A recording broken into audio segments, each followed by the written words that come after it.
तो आज चैप्टर 2 करते हैं, प्रिंसिपल ऑफ मैनेजमेंट, बीएसटी का। ठीक है, तो ये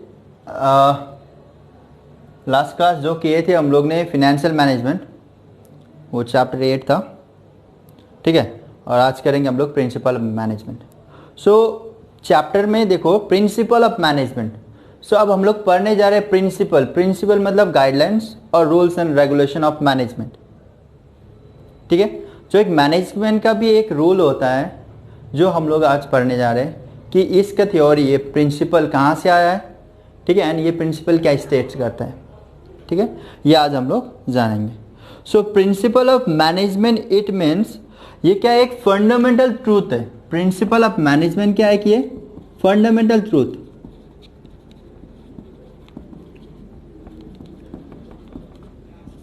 इसका मतलब ये नहीं कि ये जो मैनेजमेंट है ऐसा ही, इसका जो प्रिंसिपल है, जो भी रूल्स बना है ऐसे ही बना है। ये जो बना है एक एक्सपीरियंस, और ये हम लोग बोलते हैं ऑब्जर्वेशन के थ्रू से बना गया। पास्ट एक्सपीरियंस से हम लोग कुछ क्या करते हैं, वहाँ से कुछ ऑब्जर्व करते हैं एंड वहीं से हम लोग कुछ प्रिंसिपल बनाते हैं।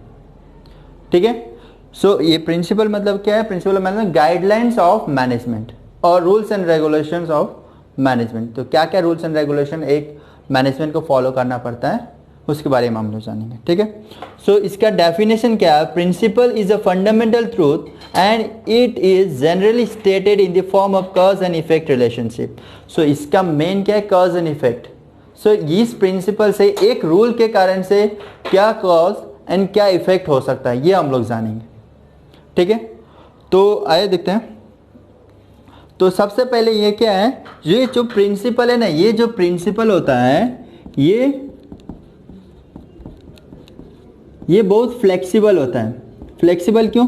क्योंकि ये कभी भी चेंज किया जा सकता है अकॉर्डिंग टू सिचुएशन के बेसिस पे हम लोग कभी भी इसको क्या कर सकते हैं, चेंज कर सकते हैं। ये रिजिड नेचर का नहीं है कि हाँ अब ये जो प्रिंसिपल बना ये कभी चेंज हो नहीं सकता है।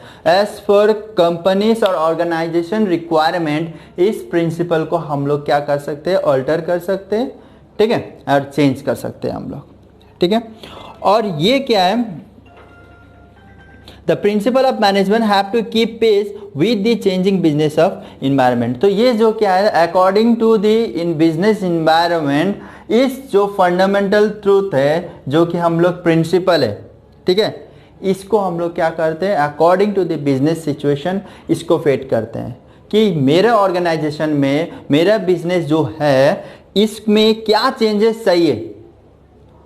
ठीक है, एंड उस चेंजेस को लाने के लिए क्या गाइडलाइंस होना चाहिए, समझ में। तो यहां पे जो रूल्स आ रहा है according to the situation of business, समझ में ना, according to the situation of the business हम लोग क्या कर रहे हैं, एक कुछ नया गाइडलाइंस फ्रेम कर रहे हैं, एक प्रिंसिपल्स बना रहे हैं, रूल्स एंड रेगुलेशन बना रहे हैं।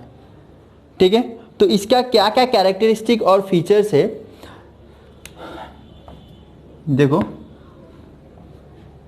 क्या क्या फीचर्स हो सकता है एक principal of management. Principal of management rules and regulation regarding management. ठीक है, सो इसका जो फीचर्स है, नंबर 1 देखो, जब हम लोग प्रिंसिपल बोलते हैं रूल्स एंड रेगुलेशन तो ऐसे नहीं बनाते जैसे स्कूल का। फॉर एग्जांपल एक स्कूल का ले लो, सो स्कूल में जो रूल्स एंड रेगुलेशन जो पहले था एंड जो अभी है, पहले तो जो था वो तो है, उसके बाद बहुत कुछ क्या ऐड ऑन हो गया एंड कुछ चीज चेंज भी हुआ है कि नहीं।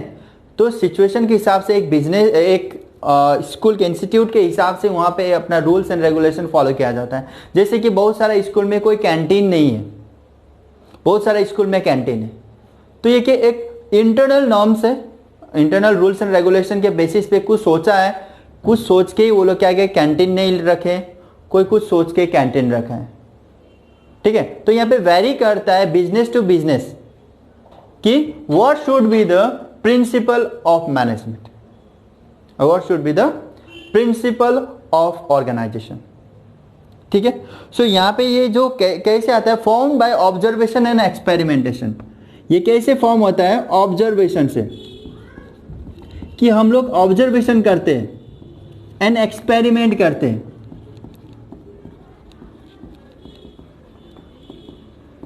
ठीक है, कुछ ऑब्जर्व करते, कुछ एक्सपेरिमेंट करने का मतलब है कुछ हम लोग रूल्स निकाले एंड उस चीज को एक्सपेरिमेंट करने के बाद पता चला कि ये सही है कि गलत है। कॉज एंड इफेक्ट हम लोग को पता चल जाता है। जब हम लोग कॉज एंड इफेक्ट पता चल गया तो अब हम लोग इसको अप्लीकेबल करना है फर्दर कि नहीं करना है, वहां पे हम लोग डिसीजन ले लेंगे। समझ में? तो हम लोग का जो प्रिंसिपल्स होगा उसके जो कैरेक्टरिस्टिक क्या है कि ये जो है based on observation and experiment. समझ में? कि हम लोग इस स्कूल में ऐसा रूल, नया रूल लेके आएंगे, सो ये पहले इम्प्लीमेंट करके देखते हैं इस रूल को एंड क्या स्टूडेंट कैसे रिएक्ट करता है इस पे। अगर सब कुछ सही है तो इस चीज को आगे फर्दर इंप्लीमेंट करेंगे, नहीं तो यहीं से इसको क्या है रिवोक कर देंगे। रिवोक करने का मतलब निकाल देंगे हम लोग। ठीक है। नंबर 2 है यूनिवर्सल एप्लीकेशन। ये यूनिवर्सल एप्लीकेशन में बोलने का मतलब क्या है, ये एप्लीकेबल है यूनिवर्सली। क्योंकि ये ऐसा नहीं होता है कि सिर्फ एक बिजनेस में ऑब्जर्व एंड एक्सपेरिमेंट करके ले रहा है तो दूसरा वैसा कुछ नहीं रैंडमली बना रहा है। नहीं, ये यूनिवर्सल एप्लीकेबल है कि जो भी प्रिंसिपल्स है वो सबके लिए सेम है, सबके लिए सेम है। ऑलमोस्ट सब लोग a similar kind of principle follow करते हैं।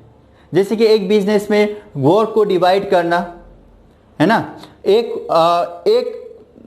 वर्कर को है ना, एक वर्कर को एक कमांड मिला है अंडर वन सुपरिटेंडेंट कि उसके अंदर में उसको एक कमांड मिले कि एक वर्कर को उसको क्या ना हो कि उसका 2-4 सुपीरियर ना हो जिससे वो कमांड रिसीव करे। यहाँ पे क्या हो सकता है, कियोस हो सकता है, कंफ्यूज हो सकता है किसका कमांड फॉलो कर रहा है एंड कौन सा सही है कौन सा गलत है।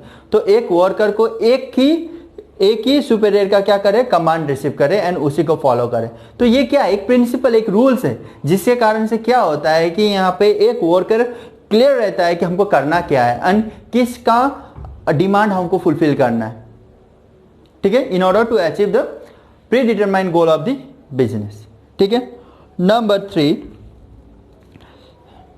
General guideline.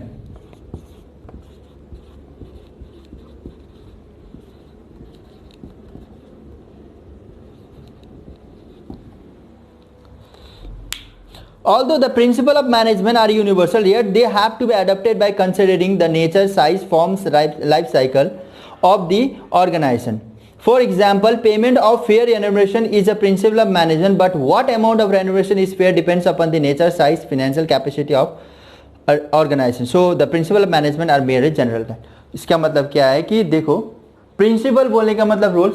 सो यहाँ पे जब सपोज मान लो कि एक एम्प्लॉय को हम जॉब में रखे हैं तो ऐसा तो कहीं पे भी नहीं है कि उस एम्प्लॉय को उतना ही सैलरी मिलना चाहिए जितना अदर कंपनी में रिसीव करता है।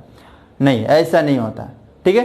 It's depend upon the organisation, what type of organisation is it, है ना, उसका क्या साइज है एंड उसका क्या नेचर है, ये भी डिपेंड करता है। अगर बड़ा ऑर्गेनाइजेशन है तो उसको सैलरी ज़्यादा मिलेगा, छोटा ऑर्गेनाइजेशन है तो उसको सैलरी कम मिलेगा। It's depend upon the size of the organisation. समझ में? तो जनरल गाइडलाइन होता है कि अपना अपना बिजनेस का according to the nature of the business and according to the size of the business the principles are formulated. ठीक है। तो ऐसा नहीं होता है कि सब में एक ही, हाँ, ऑल्दो सब फेयर रेन्यूमरेशन मिलना चाहिए। फेयर रेन्यूमरेशन कंसिडर करेंगे on the basis of nature of work, है ना, साइज ऑफ द बिजनेस, है ना, responsibility and authority given to the employ. ये सारा चीज फैक्टर को कंसिडर करके एक रेन्यूमरेशन, फेयर रेन्यूमरेशन हम लोग क्या कर सकते हैं, फिक्स करते हैं। ठीक है। ये ऐसे नहीं बोल सकते थे एक दूसरा कंपनी एमएनसी कंपनी में उसको तो बहुत ज्यादा मिल रहा है, सेम पोस्ट है, हमको क्यों कम मिल रहा है। अरे भाई तुम किस कंपनी में, ये तो देखो, है ना, छोटा है बड़ा है, तुम बड़ा कंपनी का बात कर रहे हैं, तुम काम कर रहे हैं छोटा कंपनी में तो सैलरी भी तो कम होगा। ठीक है। Number 4 flexibility. फ्लेक्सिबिलिटी बोलने का मतलब क्या है कि जो गाइडलाइंस होगा वो फ्लेक्सिबल होगा। It can be alter according to the needs of the organisation. Suppose मान लो कि एक ऑर्गेनाइजेशन में वर्क डिवीजन का रूल है, या उसमें ले लो हम लोग डिपार्टमेंटल मार्केटिंग पर रहे थे जहां पे क्या होता था कि डिफरेंट प्रोडक्ट, मोर देन अगर 1 प्रोडक्ट मैन्युफैक्चर होता है तो उसको क्या करते हैं, वो जो प्रोडक्ट होता है उसको हम लोग क्लासीफाई कर देते थे या सेग्रीगेट कर देते थे अलग अलग कि इसको इसका मेन डिपार्टमेंट है, दो प्रोडक्ट का मेन डिपार्टमेंट है, एंड जितना भी एक्सपेंसेस होता है रेस्पेक्टिव डिपार्टमेंट में जाएगा। सपोज मान लो मेडिसिन एंड कॉस्मेटिक का एग्जांपल लिए थे, तो वहाँ पे क्या होता था, जितना भी मेडिसिन से रिलेटेड कॉस्ट सेल प्रॉफिट होता है तो मेडिसिन में डालते थे, एंड जितना भी कॉस्मेटिक से रिलेटेड होता था प्रॉफिट सेल मैन्युफैक्चरिंग कॉस्ट वो उसमें डालते थे। लेकिन अगर यही चीज़ अगर हम एक सिंगल प्रोडक्ट के बारे में बात करें, एक कंपनी जो सिंगल प्रोडक्ट या वन प्रोडक्ट मैन्युफैक्चर करता है, तो ये पॉसिबल नहीं है यहाँ पे डाइवर्सिफिकेशन करना कि यहाँ पे दो मेन प्रोडक्ट है बोल के, नहीं, उसमें वन मेन प्रोडक्ट है, उसमें डिवीजन होता है different department, purchase department, sales department, समझ में। तो according to the business requirement क्या होगा कि हम लोग का जो प्रिंसिपल होगा वो चेंज होते रहता है, दूसरा ऑर्गेनाइजेशन का दूसरा होगा, हम लोग का दूसरा होगा। क्लियर है?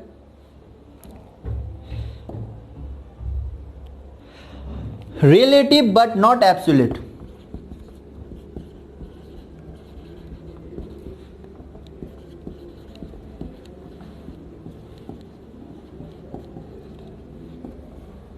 इसका मतलब क्या है? The principle of management cannot be applied blindly in all situations. They have to be applied keeping in view the prevailing situation. For example, the principle of team spirit is very important for an organization where work is carried on by a group of people, but it has no importance where people work individually. Thus the principle of guidelines are relative but not absolute. बोलने का मतलब ये है कि हम लोग का जो मैनेजमेंट होता है, जो हम लोग का रूल्स एंड रेगुलेशन होता है, ब्लाइंडली नहीं होता है, ब्लाइंडली हम लोग नहीं डालते कि वो बिजनेस में ऐसा रूल्स एंड रेगुलेशन ऐसा गाइडलाइंस है तो हम लोग में भी तो वही होना चाहिए बोल के नहीं होने वाला है। यहाँ पे अगर यहाँ पे हम लोग को एक कोई ऑब्जेक्टिव अचीव करना है, ठीक है, तो उस ऑब्जेक्टिव को अचीव करने के लिए यहाँ पे कलेक्टिवली वर्क करना पड़ेगा। कलेक्टिवली बोलना तो ग्रुप ऑफ पीपल एक साथ होना चाहिए। यहाँ पे इंडिविजुअलिटी यहाँ पे काम नहीं कर रहा है कि इंडिविजुअली कोई काम कर रहा है, काम वही है लेकिन इंडिविजुअल सेपरेटली, मतलब क्या बोलते हैं उसे, कोऑर्डिनेशन नहीं है। तो यहाँ पे क्या होगा कि जब कोऑर्डिनेशन ही नहीं होगा एम्प्लॉय के अंदर में या कलेक्टिवली वर्क नहीं करेगा, तो यहाँ पे क्या आएगा, यहाँ पे आएगा तुम्हारा कन्फ्लिक्ट कि वो अपना तरीका से काम कर रहा है, वो अपना तरीका से काम कर रहा है। तो यहाँ पे दोनों जब डिफरेंट वे से काम कर रहा है तो यहाँ पे दोनों का डिफरेंट पॉइंट ऑफ व्यू होगा, एंड यहाँ पे क्या होता है, जब दो पर्सन का एक ही काम में दो डिफरेंट पॉइंट ऑफ व्यू आ गया तो वहाँ पे जरूर क्लैश करेगा। जब क्लैश करेगा तो कन्फ्लिक्ट होगा, एंड जो ऑब्जेक्टिव होगा वो अचीव होगा, हो सकता है अचीव करते करते कॉस्ट ज़्यादा लग जाए या तो टाइम ज़्यादा लग जाए। टाइम ज़्यादा लगने का मतलब भी कॉस्ट ज़्यादा लगना है, क्योंकि अगर 1 मंथ एक्सटेंड हो गया उसी काम को ज़्यादा करने में, है ना, तो क्या हो सकता है कि 1 मंथ का सैलरी तो कंपनी का जाएगा, दो ऑब्जेक्टिव अचीव होगा लेकिन जितना हम लोग ने सेट किए थे वो नहीं होगा, उससे कम होगा। ठीक है, तो यहाँ पे हम लोग क्या बोल रहे हैं, अगर किसी चीज को अचीव करना है तो यहाँ पे हम लोग क्या करना है, कलेक्टिवली काम करना है, ना कि इंडिविजुअली। ठीक है,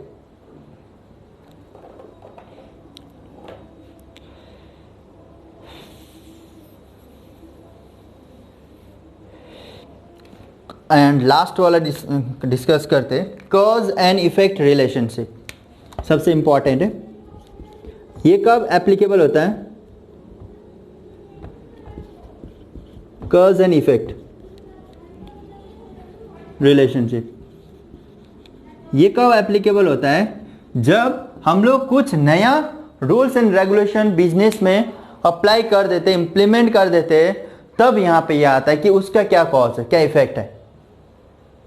समझना? तो उसका जो फीडबैक है कैसा आ रहा है, उसके बेसिस पे ही हम लोग आगे फर्दर देखेंगे कि क्या वो सही था, जो डिसीजन हम लोग लिए थे, जो रूल्स फॉर्मुलेट किए थे, क्या वो सही है एंड इम्प्लीमेंट किए थे। हो सकता है कि वो गलत भी हो, पहले हम लोग को सही लगा था लेकिन जब हम लोग ने उस चीज़ को इम्प्लीमेंट किया, है ना, ऑर्गेनाइजेशन में, तो क्या हो गया कि वो गलत हो गया, मतलब जैसा हम लोग एक्सपेक्ट किए थे वैसा नहीं हुआ। समझना?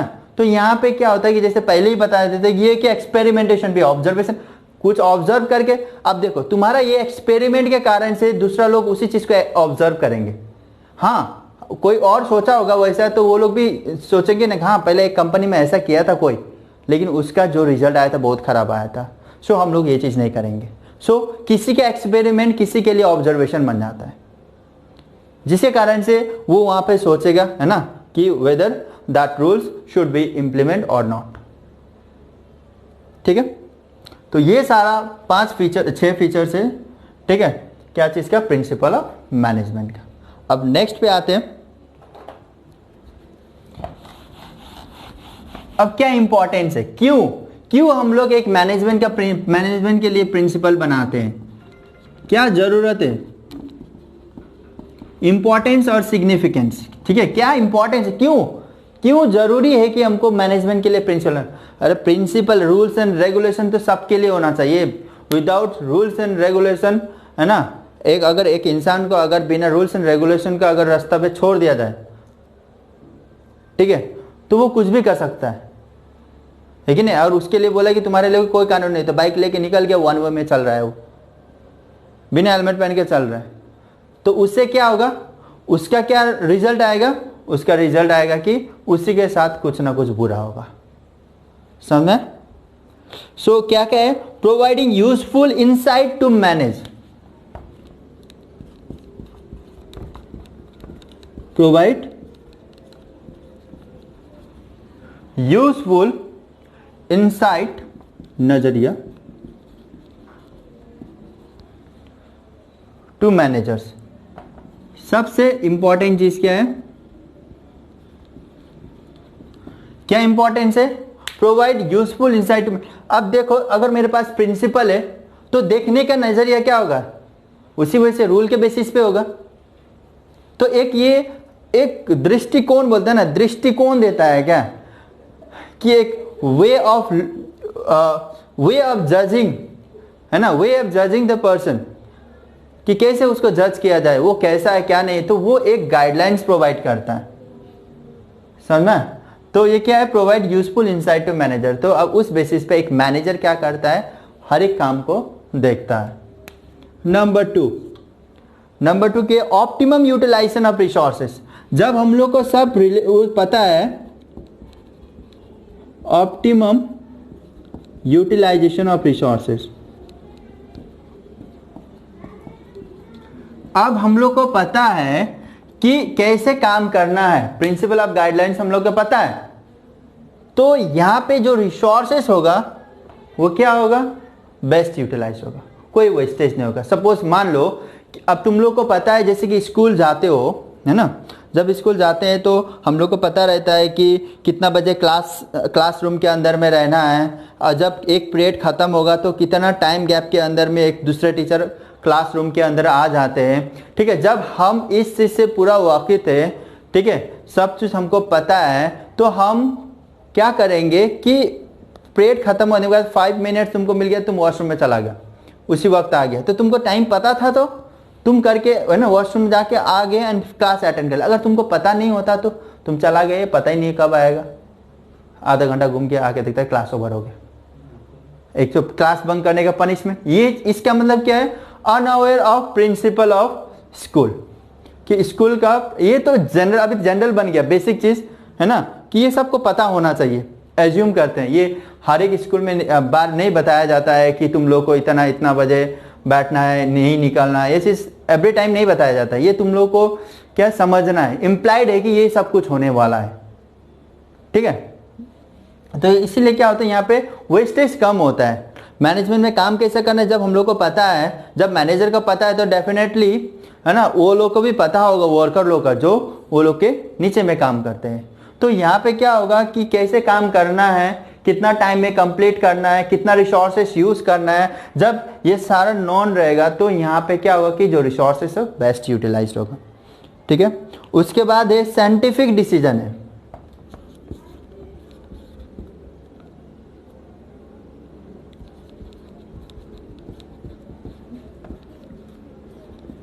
जब साइंटिफिक या साइंस आता है ना, तो यहाँ पे एक्सपेरिमेंट बहुत जरूर आता है।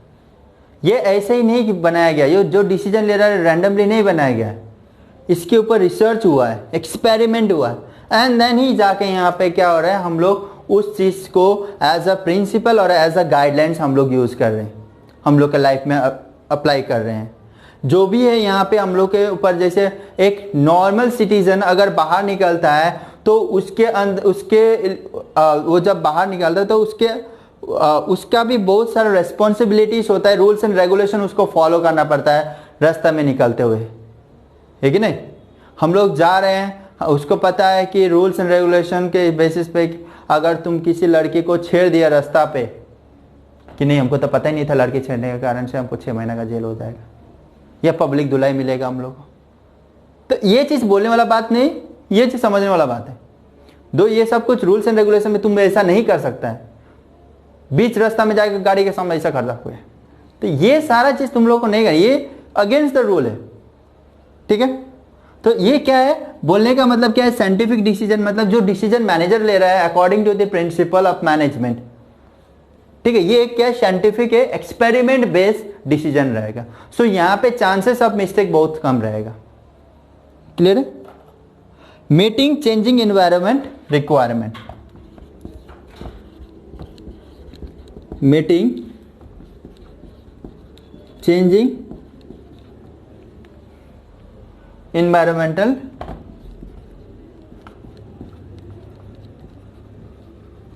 requirement।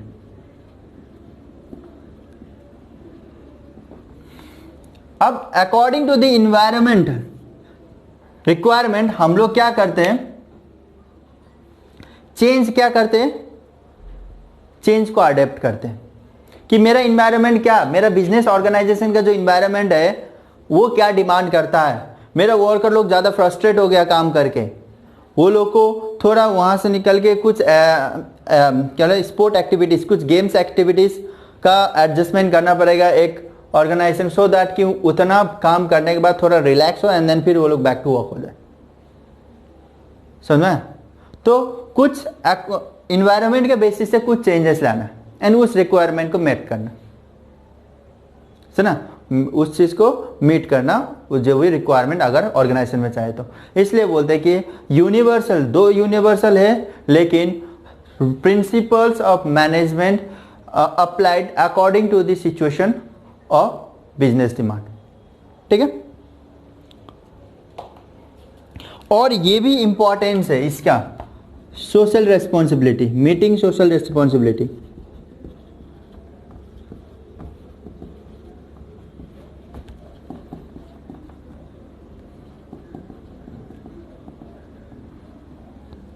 प्रिंसिपल ऑफ मैनेजमेंट सिर्फ ऑर्गेनाइजेशन को नहीं देखना है, क्योंकि उसको अगर बिजनेस आगे फ्यूचर तक ले जाना है लॉन्ग रन के लिए, तो सोशल रेस्पॉन्सिबिलिटी भी उसको उठाना पड़ेगा। लाइक पॉल्यूशन कंट्रोल, उसको ध्यान रखना है, like providing goods at reasonable rate, है ना, सही दाम में वो लोग क्या करें, गुड्स प्रोवाइड करें और good quality of goods provide करें, है ना, कस्टमर सेटिस्फेक्शन, ये सारा चीज क्या है, एक इंपॉर्टेंस ऑफ मैनेजमेंट है, ये चीज भी कंसिडर करना पड़ेगा। अगर तुम्हारे पास सब रूल्स एंड रेगुलेशन अप्लाई किया लेकिन तुम एक्चुअल में जो गुड्स प्रोड्यूस कर रहे हैं हाई प्राइस में एंड क्वालिटी भी अच्छा नहीं दे रहे हो, तो तुम्हारा बिजनेस आगे फ्यूचर में जाके क्या नहीं होगा, नहीं चलेगा, आगे जाके शट डाउन हो जाएगा। क्लियर है। तो ये है 5 पॉइंट इंपॉर्टेंस ऑफ मैनेजमेंट, ठीक है। अब नेक्स्ट टॉपिक पे आते हैं हम लोग। यहाँ पे एक पर्सन है जिसको हम लोग बोलते हैं फादर ऑफ मैनेजमेंट, ठीक है। फादर ऑफ मैनेजमेंट कौन है, हेनरी फेयोल्स। हेनरी फेयोल्स क्या है, ये फादर ऑफ मैनेजमेंट। क्यों फादर ऑफ मैनेजमेंट, इसने एक 14 प्रिंसिपल बनाया है, इसने 14 प्रिंसिपल बनाया ऑफ मैनेजमेंट जो कि यूनिवर्सली एक्सेप्टेड है। तो ये सब में ही एप्लीकेबल होता है, ये जो जिसने बनाया है, ठीक है। याद रहे कि ये हेनरी फेयोल का फादर्स ऑफ मैनेजमेंट है, मैनेजमेंट का बाप है। तो सबसे पहले ये कौन कौन सा 14 प्रिंसिपल बनाया। नंबर 1 वर्क डिवीजन या डिवीजन ऑफ वर्क बोलते हैं इसे, डिवीजन ऑफ वर्क। इसका मतलब क्या है कि वर्क को क्या कर दो कि डिवाइड कर दो, किसी भी एक एम्प्लॉय के ऊपर ज्यादा से ज्यादा बर्डन मत दो, अकॉर्डिंग टू हिज क्वालिफिकेशन, है ना, and capability work should B divided, ठीक है। एक प्रिंसिपल क्या है, डिवीजन ऑफ वर्क। इसलिए अकाउंटेंट को अकाउंट्स का जॉब दिया जाता है, एक इंजीनियर को इंजीनियरिंग का जॉब दिया जाता है। उसको जिस चीज में क्वालिफाइड है उस चीज में देता है। ठीक है। Number 2, authority and responsibility.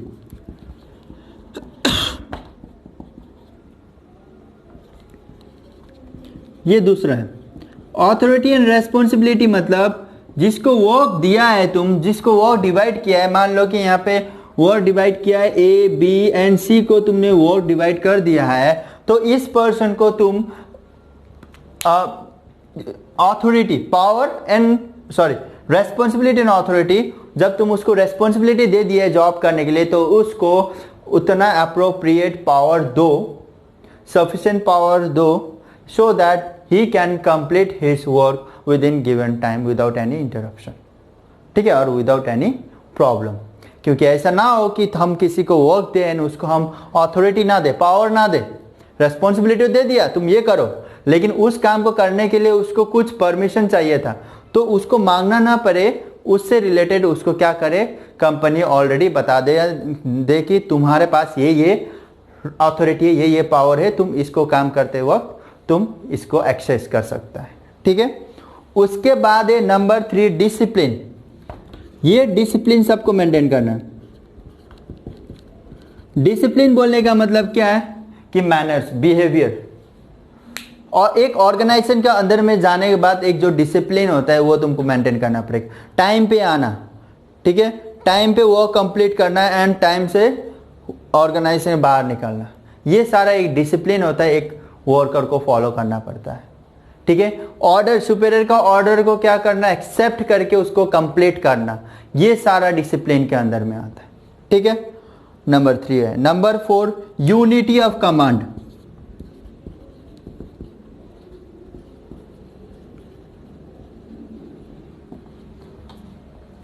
जैसे कि अभी हम बोले थे कि एक सबऑर्डिनेट को एक सुपीरियर से क्या करना चाहिए, कमांड रिसीव करना चाहिए एंड उसी को फॉलो करके उस वर्क को कंप्लीट करें।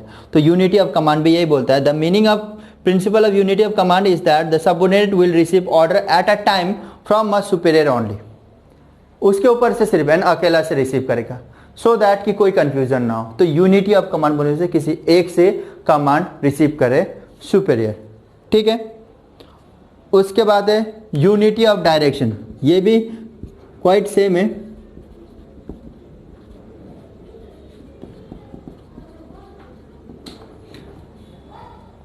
Unity of directions means there should be one plan of action, one head of a group of activities having the same activity, and all the activities as a whole should be performed according to the direction of that variate। बोलने का मतलब है जैसे कि अब हम एक group को यहाँ पे तो हम इंडिविजुअली बात किए थे ना। यूनिटी ऑफ कमांड मतलब एक सुपीरियर, एक सबऑर्डिनेट को एक सुपीरियर से कमांड रिसीव करना चाहिए। वैसे करके ग्रुप वाइज एक्टिविटीज डिवाइड हुआ है डिपार्टमेंट में, so one group must receive his command from one superior, one direction, है ना। वन सुपीरियर से क्या रिसीव करे, वन डायरेक्शन, क्या काम इस तरह से होना चाहिए। सो यहाँ पे जैसे कि हम लोग बोलते हैं ऑपरेटर, टीम लीडर, तो टीम लीडर के पास एक टीम होता है and he is the leader of that team, है ना। सो यहाँ पे क्या होता है, डायरेक्शन क्या होना चाहिए, सिर्फ एक टीम लीडर से मिलना चाहिए, किसी और से नहीं।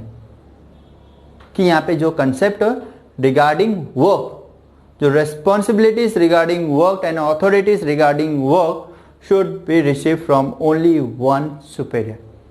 ठीक है।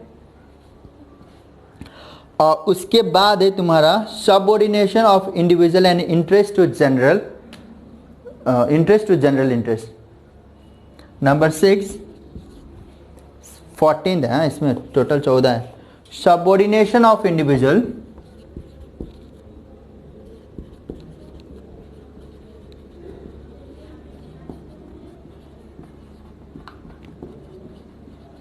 दिख रहा है ना। Subordination of individual interest to general interest. इसका मतलब क्या है कि सबऑर्डिनेट का जो इंटरेस्ट है ना वो जनरल इंटरेस्ट होना चाहिए, मतलब सबका इंटरेस्ट होना चाहिए। जैसे कि एक बिजनेस में वर्कर को हम डाल रहे हैं तो यहाँ पे क्या चाहते हैं कि वर्कर का जो इंटरेस्ट होगा, इंटरेस्ट क्या होना चाहिए, to achieve the goal of the business. तो यही ऑब्जेक्टिव जनरल इंटरेस्ट होना चाहिए, सबका इंटरेस्ट होना चाहिए, समझ में आ रहा है, वही इंटरेस्ट सबका होना चाहिए, तभी पॉसिबल होगा एक ऑब्जेक्टिव अचीव करने के लिए जो सेट किया गया है ऑर्गेनाइजेशन का। ठीक है, remuneration to employ, remuneration,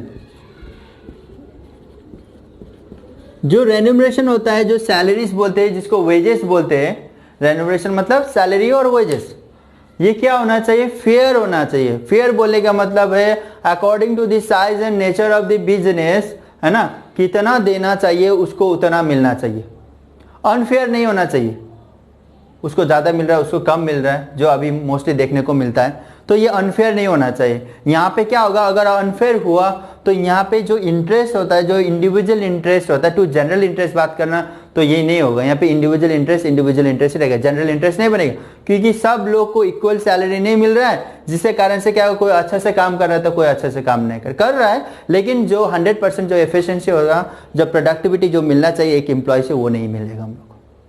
clear है? सेंट्रलाइजेशन एंड डिसेंट्रलाइजेशन, ठीक है, कॉपी कर लेना पॉज करके। सेंट्रलाइजेशन, एक होता है सेंट्रलाइजेशन और एक होता है डिसेंट्रलाइजेशन। सेंट्रलाइजेशन मतलब सबका मालिक एक से ही ऑर्डर मिलना, ऊपर से टॉप लेवल होता है ना, top level to bottom level, hierarchy वाला। तो यहाँ पे क्या होता है, टॉप लेवल जो बोलता है सबको वही मानना रहता है, सबको वही रूल फॉलो करना रहता है। तो यहाँ पे order receive from only one head, समझ, जो कि कौन रहता है, टॉप लेवल रहता है। तो यहाँ पे कोई क्वेरीज नहीं रहता, कोई क्वेश्चन नहीं रहता है। ठीक है, सो देखते हैं, when all the decision making power remains in the hands of top level management, it is called centralisation of authority as the importance of lower level employees get decreased, so they may feel discouraged in work. On the other hand, when some amount of decision power is visited also in the hand of the lower level employee, it is called decentralization.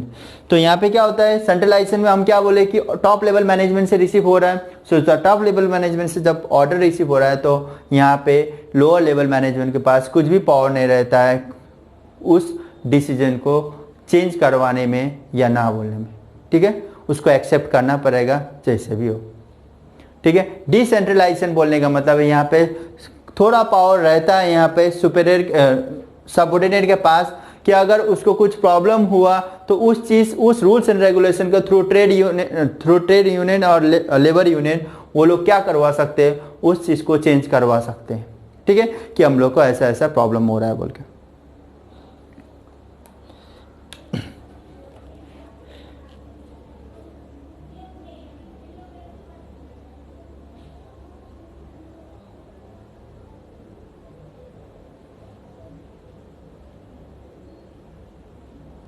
तो एक scalar chain of authority होता है,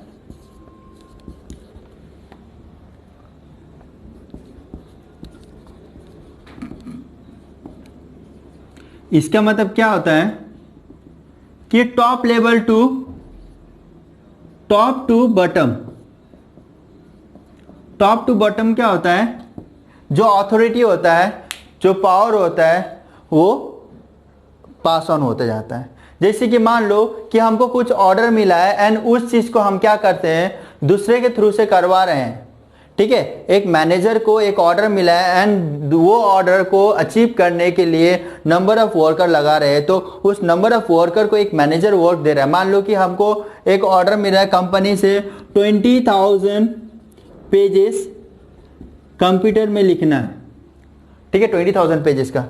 सो हम उस चीज़ को, उस assignment को या उस कंसाइनमेंट को हमने लिए, तो मैंने क्या किया, खुद नहीं करके इसके अंदर में 5A B C D E को लगा लिया एंड इंडिविजुअली हम बोला कि तुम लोग 4 करेगा। सो ये लोग 4,000 जब रेस्पॉन्सिबिलिटी जब हम ये लोग को दे दिए, ठीक है, अब यहाँ पे क्या होगा, ये लोग को ये करने के लिए एक्सेस तो करना पड़ेगा, कंप्यूटर में लॉगिन करना पड़ेगा, तो इसको तो हमको एक अथॉरिटी तो देना पड़ेगा, password and ID and password तो देना पड़ेगा, अथॉरिटी एंड को जो जो परमिशन चाहिए ये लोग को हम दे देंगे। लेकिन इसमें क्या होता है कि सोली अकाउंटेबल कौन होगा? सोली अकाउंटेबल वो पर्सन होगा जो उस काम का रेस्पॉन्सिबिलिटी लिया। सपोज हमने लिया है, तो अगर काम कंप्लीट नहीं होता है यहाँ से, तो रेस्पॉन्सिबल और अकाउंटेबल या आंसरेबल बोलो वो हम होगा। हम लोग ये लोग के ऊपर चिल्ला सकते हैं, लेकिन हम ये लोग के ऊपर हम ब्लेम नहीं कर सकते कि इसके कारण से सर मेरा एम्प्लॉय लोग मेरे से वो लोग अच्छा से काम नहीं किया इसलिए नहीं कर पाए। देखो उसको तब ये भी पता नहीं था कि मेरे अंडर में कोई है, वो तो ये सोच के दिया था कि हम करेंगे बोल के, है ना। तो यहाँ पे मेरा फॉल्ट होगा, ठीक है। तो यहाँ पे क्या होगा? स्केलर ऑफ चेन मतलब एक चेन है जहां पे ऑथोरिटी फॉलो होता है from top level to bottom level, flow of authority from top level to lower level.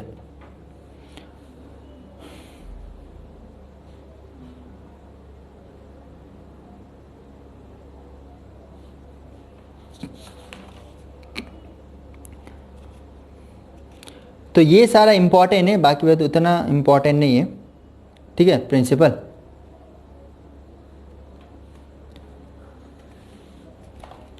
ठीक है, इतना इंपॉर्टेंट है, देख लेते हैं।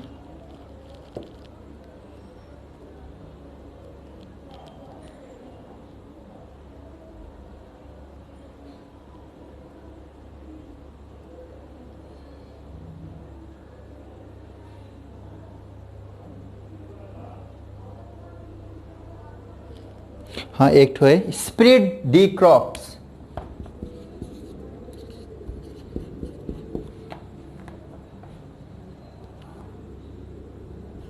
स्प्रेड दी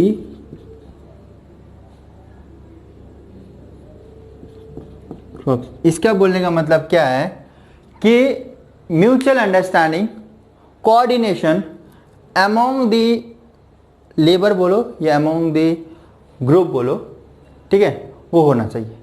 अगर यहाँ पे कोऑर्डिनेशन नहीं हुआ, ठीक है, तो यहाँ पे जो ऑब्जेक्टिव सेट किया जाता है वो अचीव नहीं किया जाता, ठीक है।